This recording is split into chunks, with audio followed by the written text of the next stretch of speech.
What's going on, everybody? Trevor Noah here. Welcome to another episode of the Daily Social Distancing Show.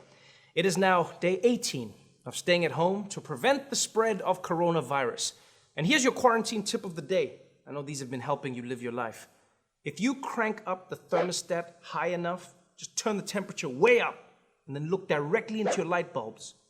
It's basically like you're at the beach. You're welcome. Anyway, on tonight's episode, Dr. Fauci gets a security detail. We talk to Bill Gates about fighting coronavirus, and America has moved on from toilet paper, and now they're hoarding guns. So let's get into it. Welcome to the Daily Social Distancing Show. From Trevor's couch in New York City to your couch somewhere in the world, this is the Daily Social Distancing Show with Trevor Noah.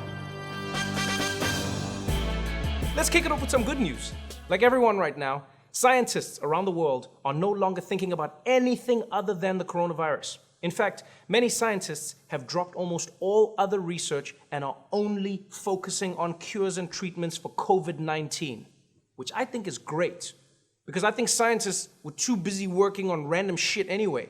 You know, there's always that one random scientist where you read a headline like, "New study says ducks can only live for 2 seconds in space." We didn't need to know that, Mr. Scientist. Who is even doing that experiment? How did you even get money for this? And scientists aren't just dropping other research. They've decided that they're going to be putting cooperation ahead of competition.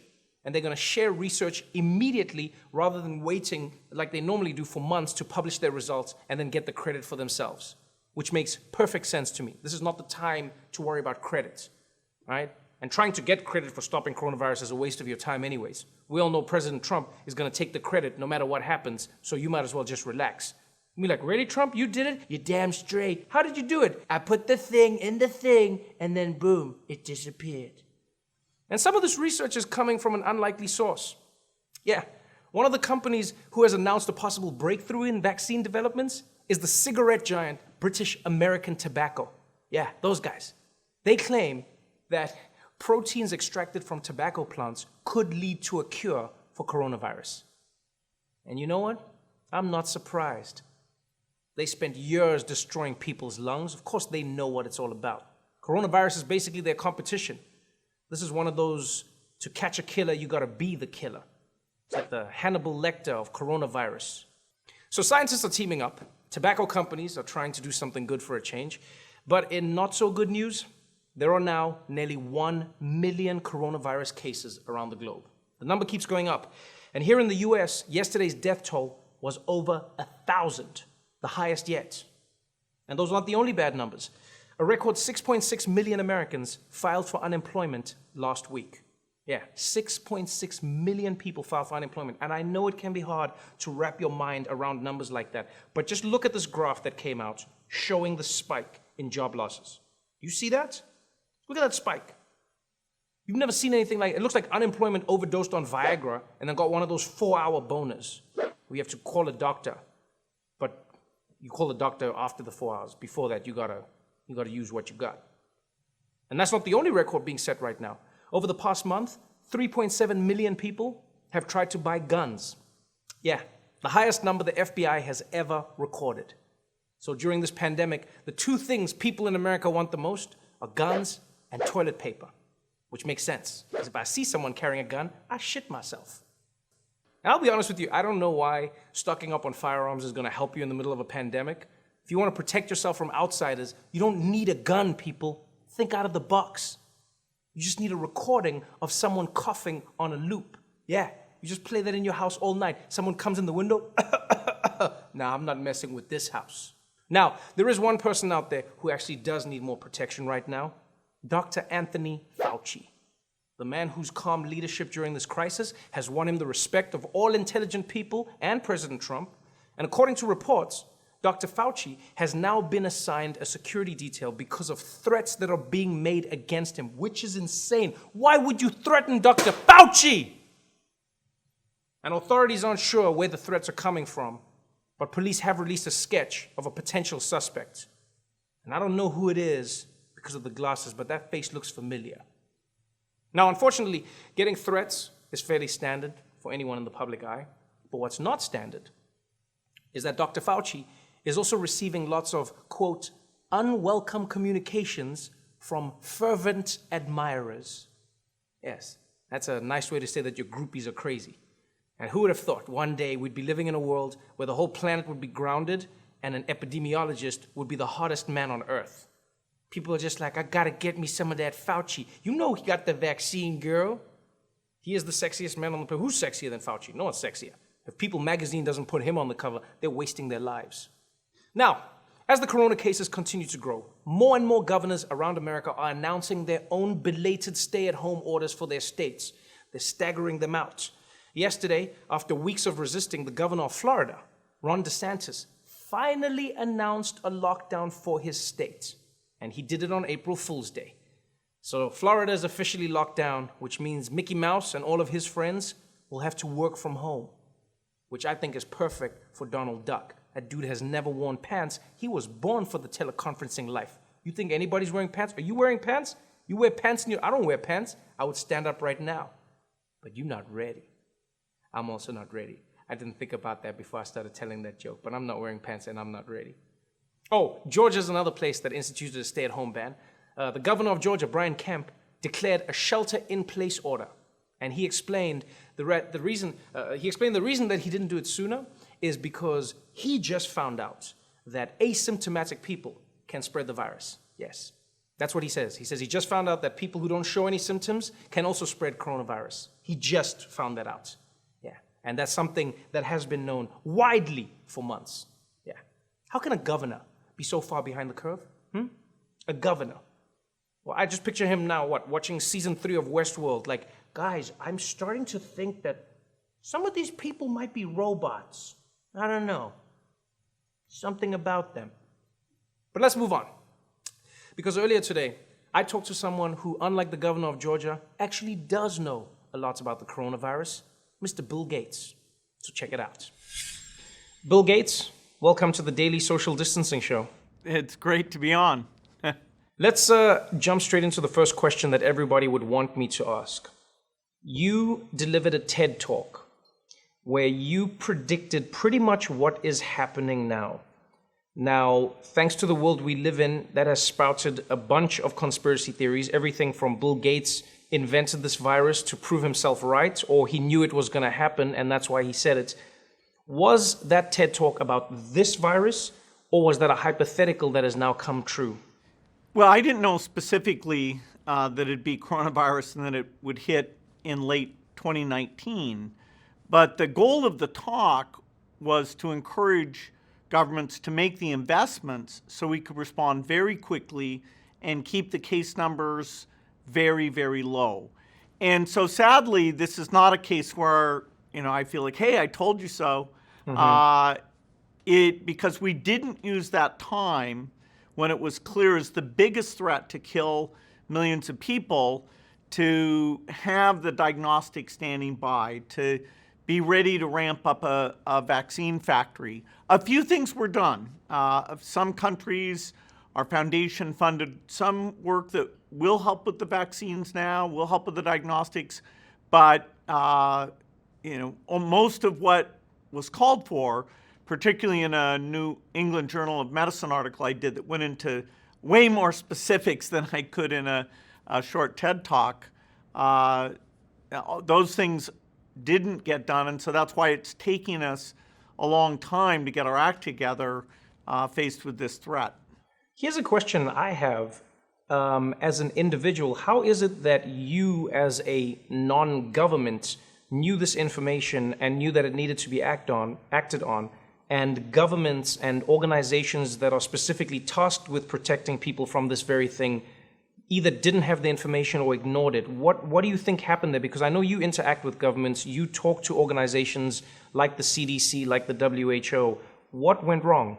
Well, there are lots of individuals who were as worried as I was.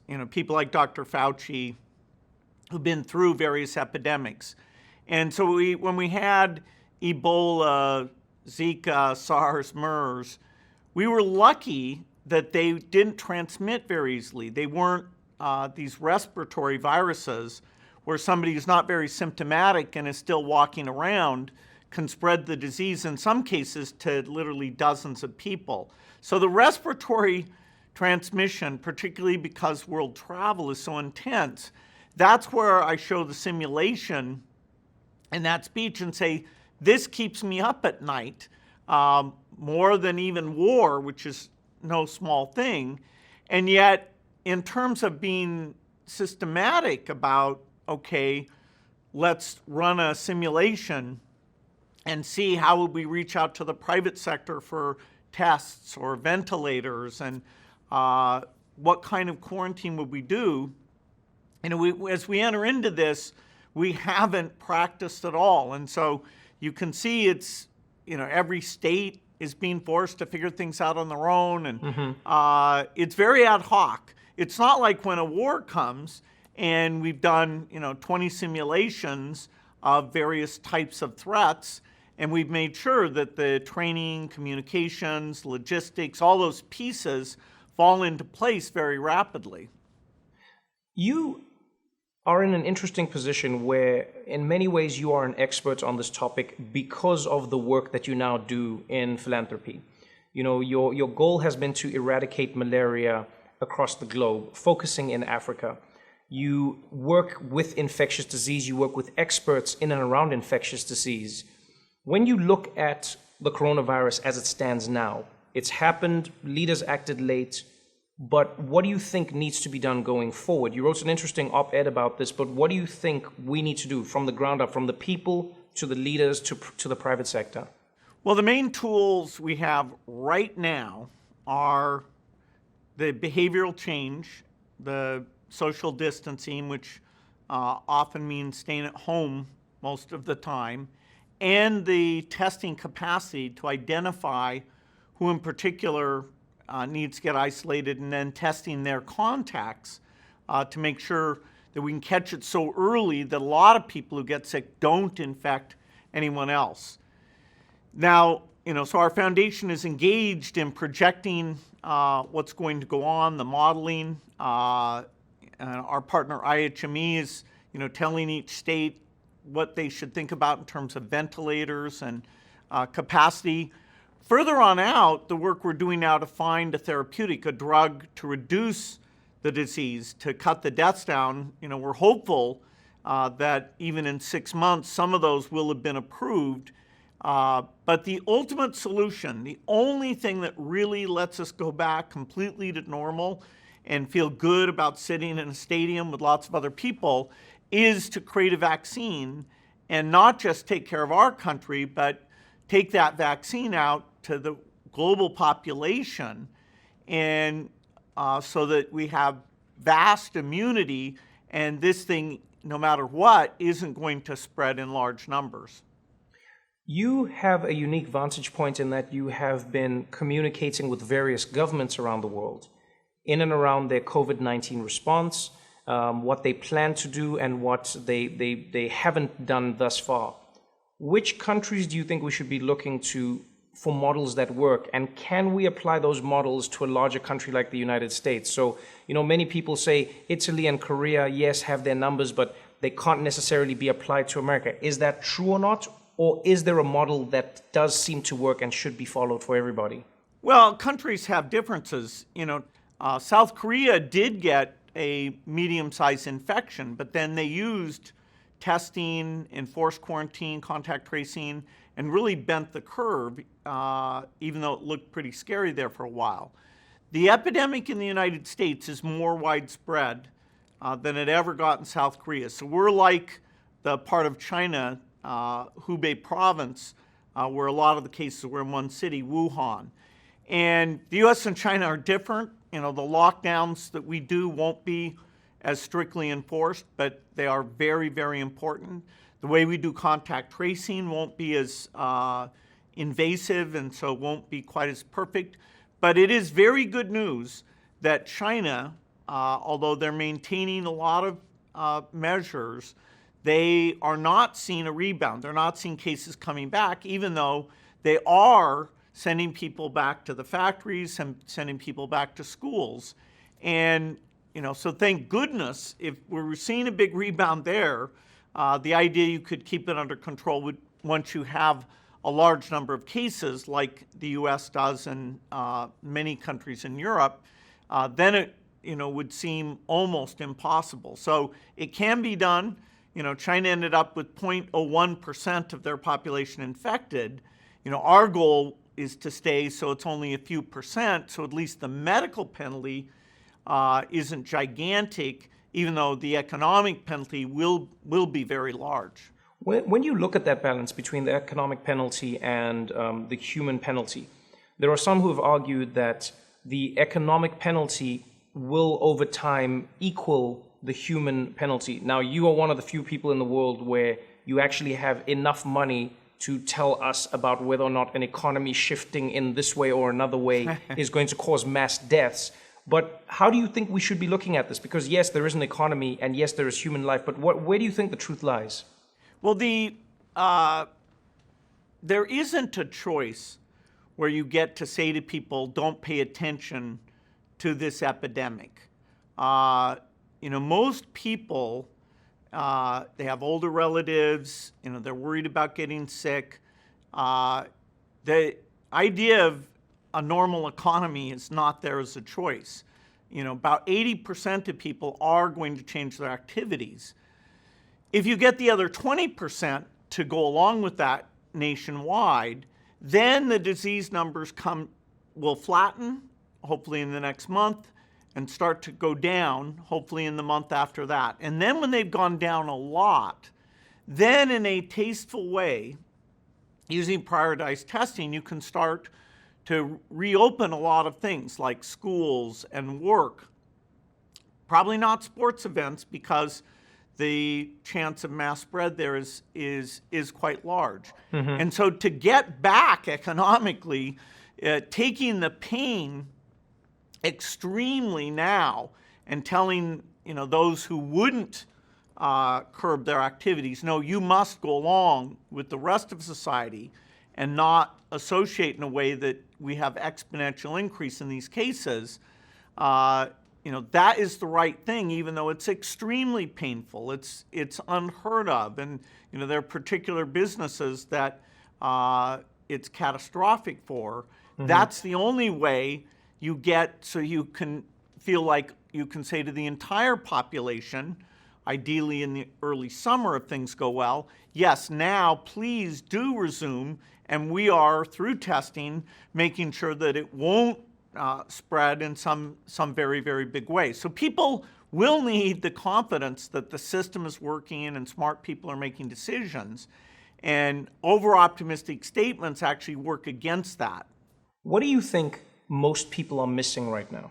Because everyone has an opinion, everyone from my mom to my friends to people online, everyone has an opinion on coronavirus because we have very few centralized sources that people trust.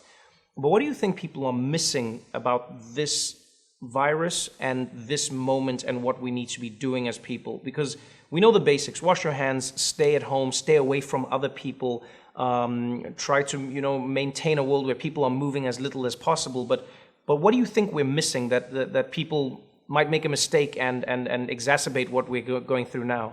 Well, the thing that needs to get fixed in the next few weeks is to prioritize our testing capacity, which is going up, but making sure the right people are being tested. That will guide us in a very deep way. And who are the right people? If you're symptomatic or somebody you've been in close contact with tested positive, those are the broad categories. Of course, in the front of the line, you have health workers or essential workers who have to go, keep the food supply, the medical system, water, electricity, internet, keep those things running for the people who are mostly at home. But that doesn't use up that high a percentage of the testing capacity.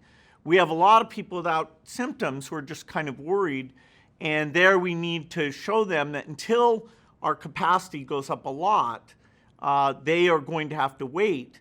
The worst thing we have is that if it takes you longer than 24 hours to get the test result, then you don't know, you haven't been told during the very key period where you're most infectious to take extreme measures. And so we've got to get not just the numbers up, that that confuses people. It's the speed of the results. South Korea was giving those results in less than 24 hours.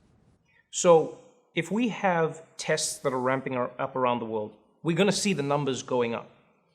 Now, some have said that number and the mortality rate or fatality rate can be deceptive because there are so many who aren't getting tested and are recovering, and so we don't really know how dangerous or how fatal this disease actually is. What is needed in the realm of testing? Like what I'm trying to say is, I understand that you want to get as many tests as possible, but once we've tested as many people as we have tested, what are we trying to get to as an end goal? Well, for rich countries that do the right policies, you should be able to plateau and get the cases down with less than a few percent of the population infected. China, South Korea, there are countries that absolutely have achieved that. And that means that your total deaths is actually not gigantic. Mm-hmm. Now, in developing countries, the ability to do lots of testing, to have the patients who have severe respiratory distress get treatment, and do this social isolation, for developing countries, it's far harder. And so, will these measures actually stop it from getting to a large part of the population? Places like India and Nigeria. I was talking to President Ramaphosa today, who's not only president of South Africa, he's the head of the African Union, and he's a very strong voice encouraging the countries there to act quickly when the number of cases is still fairly low, which is true throughout sub-Saharan Africa right now. When you look at where we are now, the one thing that we can't deny is everybody has dealt with the coronavirus on a different timeline. Not just across the globe. I mean, even within the United States, you have states like Georgia and Florida that have just implemented stay-at-home orders. You have many other states that haven't done it at all. Is this going to fundamentally undermine the efforts of other states and other countries that have shut themselves down? Because if the numbers dip in one country and another country hasn't had the same amount of shutdowns or people self-quarantining, for instance, if people from Brazil travel after this, or if people from, whether it's Belarus or Hungary or any other country where a leader hasn't taken it seriously, will that not undermine the effort completely? Is there a point to doing this when everybody isn't doing it? Well, sadly, at some level of wealth, there'll be countries that no matter how hard they try, they will have a widespread epidemic. And so, again, sadly, the richer countries that do contain the epidemic will not allow people from those countries to come in, unless they are quarantined or tested or prove they're immune. And so this is going to stop people going across borders very dramatically these next few years till we get to that full vaccination. Within the United States is different because we're not going to partition the country. And so therefore, we are all in it together. We can't do what we're going to do with foreign nationals, which is reduce the numbers a lot and have very strict screening there. We're not going to have at every state border, some complex quarantine center. And so the whole country needs, even when you have small numbers, because those can exponentiate to big numbers so quickly, the doubling time is like 3 days when you're still behaving in the pre-epidemic way. So each country, has to get the entire populace, even some who initially resisted, maybe for very good reasons, because the economic effect on them is strong. So this is powerful medicine, but if you take a big dose of it earlier, you don't have to take it for nearly as long. You were one of the first people to come out and donate a large chunk of money to fighting coronavirus or helping medical workers get the equipment they need. I remember the last I read it was yourself and your wife Melinda who had pledged over $100 million. It seems though that money isn't able to fix this problem. It seems like governments around the world are trying everything they can, but it doesn't seem like it can be fixed. What are you hoping to achieve in this moment in time? Well, if we get the right testing capacity, you can change by literally millions the number who are infected. And governments will eventually come up with lots of money for these things, but they don't know where to direct it. They can't move as quickly. And so because our foundation has such deep expertise in infectious diseases, we've thought about the epidemic. We did fund some things to be more prepared, like a vaccine effort. Our early money can accelerate things. So for example, there's, of all the vaccine constructs, the 7 most promising of those, even though we'll end up picking at most 2 of them, we're going to fund factories for all 7. And just so that we don't waste time in serially saying, okay, which vaccine works, and then building the factory. Because to get to the best case that people like myself and Dr. Fauci are saying is about 18 months, we need to do safety and efficacy and build manufacturing, and they're different for the different constructs. And so we'll abandon, it'll be a few $1 billion we'll waste on manufacturing for the constructs that don't get picked because something else is better. But a few billion in the situation we're in, where there's trillions of dollars, that's 1,000 times more, trillions of dollars being lost economically, it is worth it. And normal government procurement processes and understanding which are the right 7, in a few months those may kick in. But our foundation, we can get that bootstrapped and get it going and, save months because every month counts. Things can reopen if we do the right things in the summer, but it won't be completely normal. You'll still be very worried. We may decide masks are important, although right now they're in short supply for health workers, so people should not go and hoard those. But the capacity of that can be brought up, so it may be something that, like China today, everybody who's walking around is wearing one of those. So we'll have a lot of unusual measures until we get the world vaccinated. 7 billion people, that's a tall order, but it is where we need to get to, despite a lot of things in between now and then to minimize the damage. You predicted this pandemic almost to a T, and maybe it was because we were dealing with other things at the time, we didn't really pay that much attention. Is there anything else you want to warn us about now that we should be looking forward to? Is there anything else that keeps you up at night?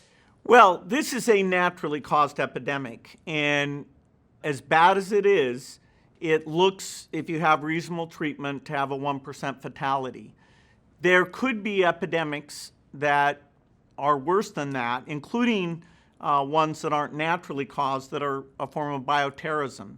But one thing I feel good about is this is such a big change to the world that this time it won't be like Ebola, which was just there in West Africa or Central Africa. This time, the tens of billions to have the diagnostic standing by, the vaccine manufacturing standing by, this time we will get ready for the next epidemic. Well, I hope your words are prophetic once again.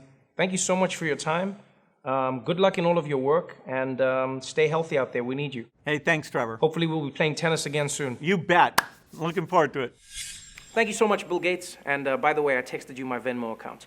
When we come back, we have an exclusive look at the first movie that's being made about the coronavirus. And spoiler alert, it might involve you. Don't go away. Welcome back to the Daily Social Distancing Show. Look, people, we've all been quarantined for about 3 weeks now, and let's be honest, it sucks. But the good news is, it works. Countries that have imposed strict social distancing have started seeing their transmission rates drop. And it looks like it's even working here in New York. So that means every single one of us who's staying at home right now is a hero. And you know what happens to heroes? they make movies about them. Some heroes are called to the battlefield. Some heroes to the sky. When the world is at war, Breaking overnight at war amid a dramatic increase in coronavirus cases. The world is at war with a hidden enemy. A silent army of infection. The war against coronavirus. America at war. one hero will put on the uniform and answer the call of duty by staying at home. The fight will not be easy. Supplies will be thin.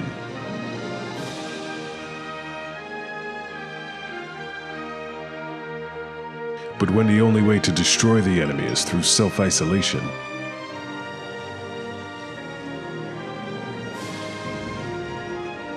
doing nothing means everything.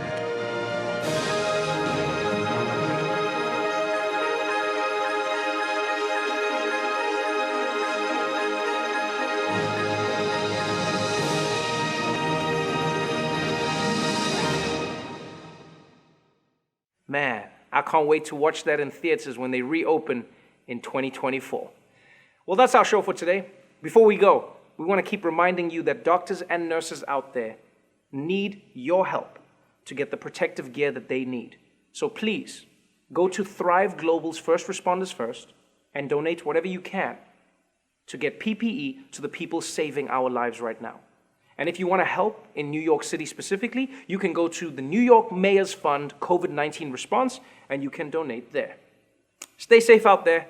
Wash your hands. Watch Tiger King backwards because then it's an even crazier show. And I'll see you again next week. Now here it is, your moment of Zen. You came to me in a dream. You had on a very interesting ballet outfit, and you were dancing in the dream, and you were waving a wand and saying, "I wish I could wave my wand and make this go away." And then you spun around and you danced away. Well, that's there's a lot of metaphoric reality in that one. I thank you for sharing that with us. It was kind of you. Suscríbete. Suscríbete. Suscríbete. Suscríbete al canal de Comedy Central.